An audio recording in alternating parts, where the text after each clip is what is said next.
Welcome friends to the Nikamera.com channel. और आज हम बात करने वाले हैं निकॉन Z30 की बेस्ट लेंसेज के बारे में। इस पर्टिकुलर वीडियो में हम ये जानने समझने की कोशिश करेंगे कि अपने Z30 कैमरे की बेस्ट लेंसेज कौन सी है और आपने कौन से लेंसेज को परचेस करना चाहिए। इंटायर वीडियो में मैं कई सारे लेंसेज के बारे में बातें करने वाला हूँ, डिस्कस करने वाला हूँ। स्टार्ट करूँगा जूम लेंसेज से, फिर आऊँगा प्राइम लेंसेज पर। आपने क्या करना है कि आपको अपनी ज़रूरतों को ध्यान में रखना है। जो भी मैं लेंसेज की फीचर्स डिस्कस कर रहा हूँ, उनकी यूजेबिलिटी डिस्कस कर रहा हूँ, उन्हें ध्यान से सुनना है। तो अगर आप अच्छे तरीके से सुनते हो और आपके जहन में आपकी ज़रूरतें हैं, आप क्लियर हो अपनी ज़रूरतों के लिए, then you will make the best decision ever. ठीक है, तो चलो हम शुरुआत करते हैं इस गाइड की और ये जानने समझने की कोशिश करते हैं कि आपके लिए वो कौन सी बेस्ट लेंसेज है जिन्हें आपने खरीदने चाहिए अपने Z30 कैमरे के लिए।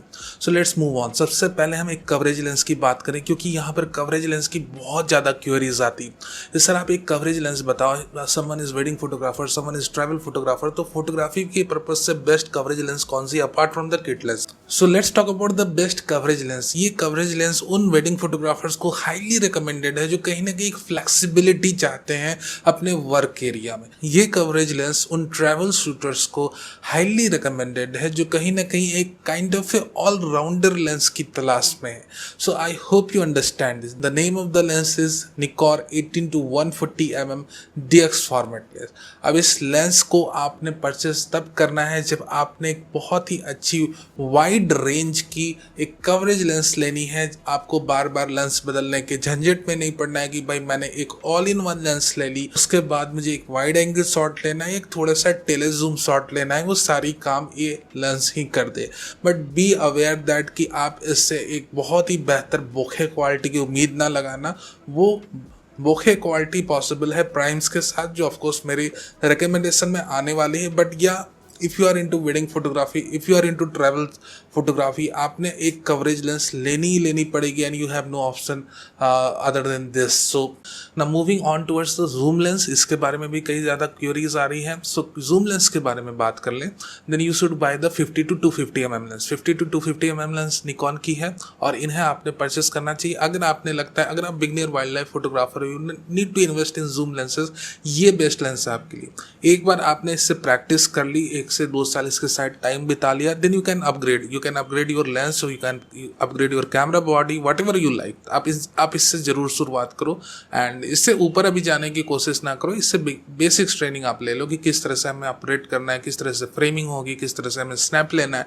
आपने एक बार ट्रेनिंग हो गई, बच्चे अच्छे तरीके से आपने सीख लिया, then you can upgrade your camera और lens whatever you like to. Now moving towards the prime lenses. ये 2 बेसिक जूम लेंसेज की हमने बात कर ली जो आपने लेना है, परचेस करना है along with the Z30 camera if you feel so. ठीक है, but my favourite is primes. So let's move on. यहाँ पर अब हम बातें करते हैं कि भैया प्राइम लेंसेज की best prime lenses. Of course prime lenses are my favourite, क्योंकि देखो मेरे दोस्त प्राइम लेंसेज जो रहती है उनकी आउटपुट बहुत ही उम्दा रहती है, काइंड ऑफ सिनेमैटिक आउटपुट रहती है।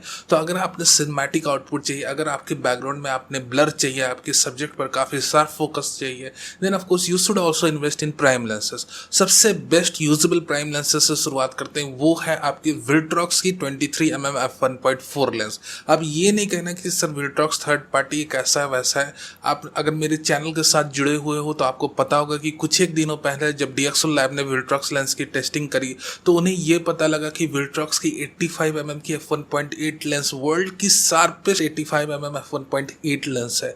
सो या विल्ट्रॉक्स इज अप स्केलिंग देमसेल्फ और धीरे धीरे वो ऑप्टिक्स में काफ़ी इंप्रूवमेंट ला रहे हैं, even being a third party lens maker. So 23 mm की f1.4 लेंस विल्ट्रॉक्स की अगर आप परचेस कर लेते हो तो इसकी इक्विवेलेंट फोकल लेंथ रहेगी 36 mm की, अगर हम 1.5x की क्रॉप फैक्टर अप्लाई करते हैं। But keep in mind this lens is made for APS-C format DX cameras, और ये लेंस आप फुल फ्रेम कैमरास में नहीं यूज कर सकते हो, even though crop factor will apply. अगर आपको थोड़ा भी कंफ्यूजन हो रहा हो कि मैं DX क्रॉप लेंसेज के बारे में बातें कर रहा हूँ और क्यों इन पर भी क्रॉप फैक्टर की बात कर रहा हूँ, तो आपको आप मेरे एक ट्यूटोरियल ज़रूर देखो जिससे मैंने बनाया था इसी कंफ्यूजन को दूर करने के लिए। That if you are using even the kit lens, आप अगर अपनी 16-50 mm की किट लेंस यूज़ करते हो या कोई DSLR में 18 से 55 mm की किट लेंस यूज़ कर रहा है, हर एक पर क्रॉप फैक्टर अप्लाई होती है। बट ऑफकोर्स ये बताया नहीं जाता है most of the time photographers से कि आप फुल फ्रेम लेंस लगाओगे तब क्रॉप फैक्टर अप्लाई होगा, ये होगा वो होगा, ऐसा बिल्कुल भी नहीं। कोई भी लेंस लगाओगे, अगर बॉडी आपकी APS-C सेंसर वाली यानी कि क्रॉप बॉडी है, ये ज़्यादा सही टर्म है बोलना कि क्रॉप बॉडी। तो अगर आप क्रॉप बॉडी पर कोई भी लेंस लगाते हो तो क्रॉप फैक्टर उस पर अप्लाई होगा ही होगा। तो ये अगर आपने कन्फ्यूज़न है तो आप मेरी क्रॉप फैक्टर की वीडियो देख लेना एट द एंड, इस वीडियो के ख़त्म होने के बाद देख लेना, उससे भी तो वो कन्फ्यूज़न दूर हो जाएगी। तो let me clear this, 23 mm की f1.4 लेंस अगर आप लेते हो तो उसकी इक्विवेलेंट फोकल लेंथ होगी 36 mm की। 36 mm काफ़ी स्टैंडर्ड फोकल लेंथ है कि आप ये कहो कि एक क्लासिकल फोकल लेंथ है। तो अगर आपने अपने फैमिली और फ्रेंड्स की पोर्ट्रेट्स लेनी, काफ़ी अच्छी बर्थडे पार्टी शूट करनी, even in low light condition, काफ़ी अच्छा स्मूथ बैकग्राउंड ब्लर के साथ आपको अपने दोस्त की पोर्ट्रेट्स लेनी है, या अपने इंस्टाग्राम इन्फ्लुएंसर दोस्त की पोर्ट्रेट लेनी, या कहीं ना कहीं आप फैशन और पोर्ट्रेट फोटोग्राफी से अपने आप को कनेक्ट करना चाहते हो, ये काफ़ी उम्दा लेंस है स्टार्टिंग के लिए। साथ ही साथ इससे आप बहुत ही हाई क्वालिटी की वीडियोस भी बना सकते हो। So I highly recommend this lens to all the beginners out there. Even आपने अगर इंस्टाग्राम की रील्स बनानी है, ये लेंस आपको बहुत हेल्प करने वाली। So I hope you understand this कि ये जो लेंस है 23 mm की f1.4, अगर आपने ये मिल जाती है तो आपने ये जरूर खरीद लेनी चाहिए। This lens is not a distance demanding lens. इसके बाद मैं जिन भी लेंसेज के बारे में बात करूंगा, 35 mm की बात करूंगा, या फिर 56 mm की बात करूंगा, या 50 mm की बात करूंगा, हर एक पर क्रॉप फैक्टर अप्लाई होगा। हर एक लेंस के साथ आपको एटलीस्ट 5 to 6 फीट की डिस्टेंस मेंटेन करनी होगी, और जैसे जैसे फोकल लेंथ बढ़ती जाएगी आपकी डिस्टेंस आपके कैमरे से इंक्रीज होती जाएगी। 23 mm f1.4 is the best focal length, क्योंकि रिजल्टिंग फोकल लेंथ इसकी 36 mm की है। काफ़ी स्टैंडर्ड इनपुट जाता है आपके कैमरे के अंदर, और जो भी बिगनियर है, जो भी बिगनियर यूट्यूब के कंटेंट क्रिएटर है, of course this is not a hand held lens. ठीक है, हैंड हेल्ड लेंस के बारे में भी बातें करूंगा। This is a kind of a lens जो आप अपने रूम में यूज़ कर सकते हो, अपने यूट्यूब के कंटेंट बनाने के लिए अपने रूम में यूज़ कर सकते हो, अपने इंस्टाग्राम की रील्स या स्टूडियो में यूज़ कर सकते हो इंस्टाग्राम की रील्स बनाने के लिए, या अपने फैमिली फ्रेंड्स की पोर्ट्रेट्स लेने के लिए काफ़ी अच्छी वाइड कवरेज लेंस है। And this lens can be also used for street photography. अगर जो भी स्ट्रीट फोटोग्राफी में इंटरेस्ट रखते हो, जो भी नाइट फोटोग्राफी में इंटरेस्ट रखते हो, f1.4 अपर्चर के साथ 36 mm की क्लासिकल फोकल लेंथ मिली, और क्या ही आपको चाहिए इस लेंस से। So this is the one of the best lens the Viltrox ever made for DX format camera. अगर आप बिगनर हो, अगर आपने चाह रहे हो कि अपने kit lens, of course kit lens से बहुत अच्छी आउटपुट नहीं आती, it's look like similar to smartphones out there, आपने ये लेंस जरूर परचेस करनी है ना। मूविंग और अगर आपने हैंड हेल्ड वीडियोस बनाने हैं, आपको और वाइडर कवरेज चाहिए, ऑफ कोर्स 23 mm की लेंस जो कि जिसका एंड रिजल्ट 36 mm की फोकल लेंथ के इक्विवेलेंट आता है, वो आप हैंडहेल्ड व्लॉगिंग में नहीं यूज़ कर सकते। Of course the 16 to 50 mm kit lens is being used by many right now for creating video vlogs with the Z30 camera. But अगर आपने हैंडहेल्ड व्लॉगिंग की आउटपुट को अप स्केल करना, आप चाहते हो कि हम हैंडहेल्ड व्लॉग्स बनाए अपने Z30 कैमरे से और बैकग्राउंड में बहुत ही उम्दा ब्लर जनरेट हो, then you can buy the Viltrox 13 mm f1.4 lens. ये अभी की जून 2022 की अनाउंसमेंट है, तो इंडिया में से आने में अभी थोड़ा टाइम लग जाएगा। जिस वक्त मैं वीडियो बना रहा हूँ उसके हिसाब से, तब तक आप अपनी किट लेंस से काम चलाओ। जब ये इंडिया में आ जाती है तब आपने क्या करना है कि इस लेंस को जरूर परचेस कर लेना है अगर आप हैंडहेल्ड वीडियो ब्लॉग्स बना रहे हो तब। तो 13 mm की जो इक्विवेलेंट फोकल लेंथ है वो रहेगी 19.5, यानी कि जो एंड फोकल लेंथ आपको मिलेगी 13 mm की f1.4 की Viltrox लेंस अगर आप यूज कर रहे हो तो वो 20 mm आप अप्रॉक्स कंसीडर कर सकते हो। And this is a perfect focal length जब आपने हैंडहेल्ड व्लॉग्स बनाने हैं, ठीक है। So it is kind of 19.5, but unfortunately right now when I am creating this video this is not available in India. Very soon it will become available, और जब available हो जाती है ऑफ कोर्स डिस्क्रिप्शन में इसकी link भी डाल देंगे, and in that scene you can buy that lens. So जब तक ये लेंस अवेलेबल नहीं तब तक आपने किट लेंसेज से काम चलाना होगा। जब ये लेंस अवेलेबल हो जाती, और अगर आप हैंडहेल्ड व्लॉग्स बनाते हो, आप चाहते हो कि स्पेसिफिकली जब आप नाइट में या लो लाइट में व्लॉग्स बना रहे हो या आपके रूम में उतनी प्रॉपर लाइट नहीं, ऑफकोर्स आप वेरिएबल कंडीशन में शूट करते हो, तब ये लेंस आपको बहुत ही ज़्यादा हेल्प करने वाली है। सो हैंडहेल्ड व्लॉगर्स के लिए मैं रिकमेंड करूँगा that you should wait for Viltrox 13 mm f1.4, और जैसे ही अवेलेबल होती है इंडिया में you should buy it as soon as possible to upskill your entire video feed।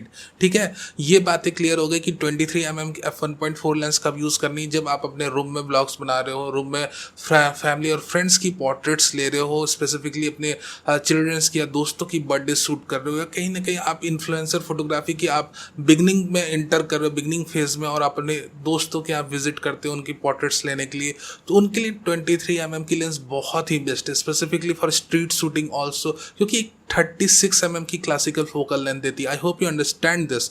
And 13 mm f1.4 lens की उन्हें वेट करनी, परचेस करनी, अभी रिलीज जस्ट हुई है, जो हैंड हेल्ड व्लॉग्स बनाते हैं जिन्हें एक अल्ट्रा वाइड लेंस चाहिए, ठीक है। So I think these two lenses are the highly essential lenses for the Z30 camera. अब हम अपनी रिकमेंडेशन को शिफ्ट करते 35 mm की लेंस की तरफ। 33 mm एंड 35 mm दो लेंसेस है विल्ट्रॉक्स की तरफ से। अब 33 mm की डिमांड इतनी ज़्यादा है, most of the time it's out of stock. So 33 mm f1.4 lens है और इसी का जो फुल फ्रेम वर्जन है वो है 35 mm का f1.8, और इन दोनों में से आप कोई भी परचेस कर सकते हो। दाम में कोई बहुत ज़्यादा डिफरेंस नहीं है। 35 mm की इक्विवेलेंट फोकल लेंथ होगी 52.5 यानी 53 mm आप कंसीडर कर सकते। So this is a standard focal length for portraits. ये स्टैंडर्ड है, यानी कि अगर आप प्रोफेशनल पोर्ट्रेट शूट्स में जा रहे हो। अब मैं आता हूँ वेडिंग फोटोग्राफर्स के ऊपर, जिनको मैंने रिकमेंड करा था एक कवरेज लेंस 18 to 150 mm की। अब उन्हें कैंडिड्स लेनी, उन्हें प्रोफेशनल क्वालिटी की पोर्ट्रेट्स अपने अंदर इंटर करानी कैमरे के अंदर। सो उनको मैं कहूँगा कि आप प्रोफेशनल लेवल पोर्ट्रेट्स अगर कैप्चर करना चाहते हो तो अगर APS-C फॉर्मेट की 33 mm की f1.4 लेंस अवेलेबल है तो वो जरूर परचेस करो। बट या अगर मान लो अवेलेबल नहीं, as I have said most of the time it's out of stock, तो आप फुल फ्रेम विल्ट्रॉक्स की 35 mm f1.8 लेंस परचेस कर लो, क्योंकि आपका APS-C फॉर्मेट का कैमरा, क्योंकि ये DX फॉर्मेट का कैमरा। जब भी आप 35 mm की लेंस लगाओगे, इक्विवेलेंट फोकल लेंथ आपकी 52.5 mm यानी 53 mm के अप्रॉक्स मिलेगी।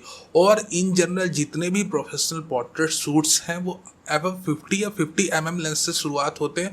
और वेडिंग में जब आप कम स्पेस में काम कर रहे हो, लेस स्पेस में, most of the time you don't have that much space, तब आपने क्या करना है 50 mm, it's recommended focal length 50 mm से आप शुरू कर सकते हो and you go up to 85 mm। तो क्योंकि आपके पास DX फॉर्मेट बॉडी है, इसलिए मैं आपको रिकमेंड कर रहा हूँ that if 33 mm f1.4 is not available, क्योंकि ऑफकोर्स बोखे काफ़ी अच्छी आएगी 1.4 से, नहीं अवेलेबल है कोई बात नहीं, you should go with 35 mm f1.8। और एक एडवांटेज रहेगी 35 mm की f1.8 की। मान लो आज आपने Z30 खरीदा है, कल को Z6 Mark III आता है, वो आप खरीदते हो, कोई भी फुल फ्रेम निकॉन का Z माउंट का कैमरा, Z5 Mark II, तब आपकी ये लेंसेज यूज हो जाएंगी, ठीक है। सो एक फ्यूचर की भी प्रिपरेशन हो जाएगी इसी वक्त। थोड़े से स्मार्ट इन्वेस्टमेंट रहेगी, भैया 35 mm के 1.8 ही ले लेते हैं।